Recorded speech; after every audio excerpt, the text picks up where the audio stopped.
My name is Harold Bernard Cornish. Two other brothers, two brothers and two sisters.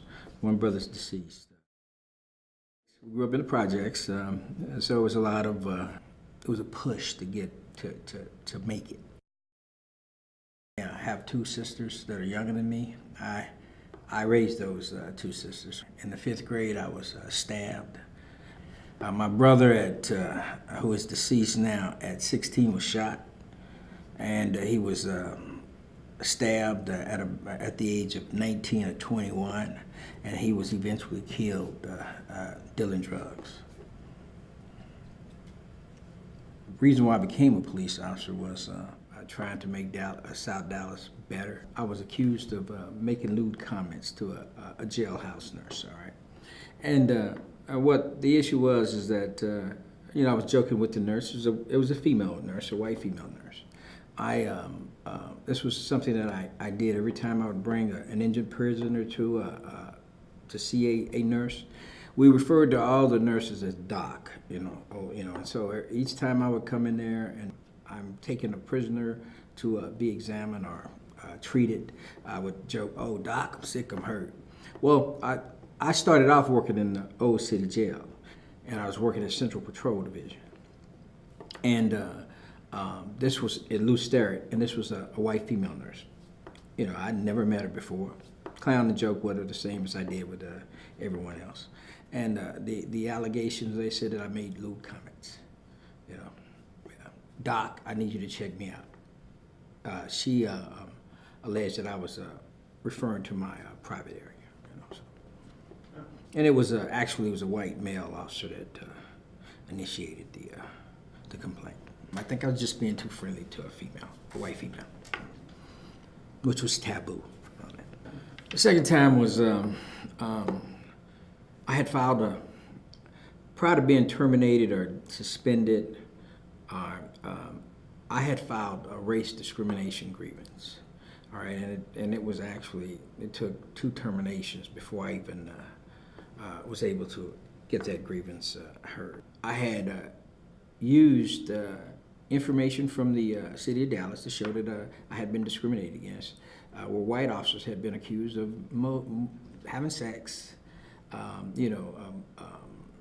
getting head jobs, et cetera, and they received far less discipline than a termination like I received. So I came back to work. The Civil Service Trial Board reinstated me to a probationary period, because when I was fired during a probationary period where I was promoted to senior corporal. And so when I came back, the deputy chief at Northwest Patrol, Deputy Chief Pam Walsh, stated to me, "Harold, none of that past stuff has anything to do with it. You come here, you do me a good job, and you'll see I'll treat you right. It won't be any problem. We're not going to bring up anything in the past." Okay. Well, within a week, she had me in the office saying that, the trial board reinstated you to your probationary period with a suspension, so I'm going to recommend that you be demoted, right, from the rank of senior corporal to police officer. And I said, "Well, Chief, you can't do that. The Civil Service Trial Board has higher authority than you have, So, well, I'm going to do it anyway. And I met with the Assistant Chief, Greg Holliday. Greg Holliday agreed with her. So I added those 2 to my race discrimination grievance, and I still had not had that grievance heard. Well, the second termination was this. After I had added Assistant Chief Greg Holliday and Pam Walsh to my race discrimination grievance, and he came to a detail. The detail is where the officers meet before they go out on patrol. He opened up the floor for questions. And the white officers were asking questions, and I started asking questions, and he wouldn't answer. I asked another question. He says, "Harold, I'll talk to you in detail." And I said, "Okay, Chief." I said, "Chief, these questions that I'm asking you pertain to everyone in this room. Harold, I'll talk to you in detail." "Okay, Chief." That's just simple as that.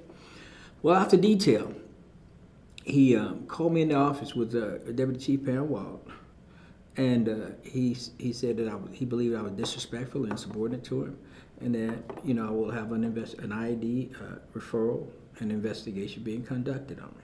I was told by a white officer that I didn't even know.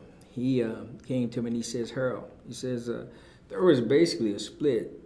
There were guys saying, 'Hey, who can help me better Harold Cornish or Chief Holiday when they were told to write their letters.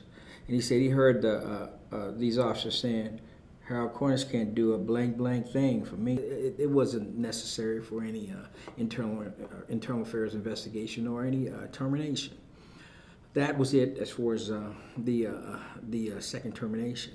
And at that time is when I started making the news quite a bit. Citizens Against Racism, that was an organization, CORD.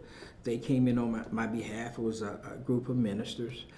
They went to Chief McBines. Were demanding that I receive my civil service grievance hearing that was being withheld by the Secretary of the Civil Service Board, David Truly. He just scheduled hearings, but he was making ruling that I did not have the authority to have a grievance hearing. But once Reverend James Christopher and Citizens Against Racism began to inquire about it, and they were very assertive. You know, they started speaking to the news media about it, and I guess Mr. Truly was a bit pressured during that time. Reverend Christopher had recorded him, and he said, "Say, I got something that you need to hear," and Mr. Truly had called him back, and he was very apologetic. It has been determined Senior Corporal Cornish is entitled to a discrimination grievance hearing. There was a swing vote of Miss Virginia Belcher, who was an elderly white female, that voted in my favor that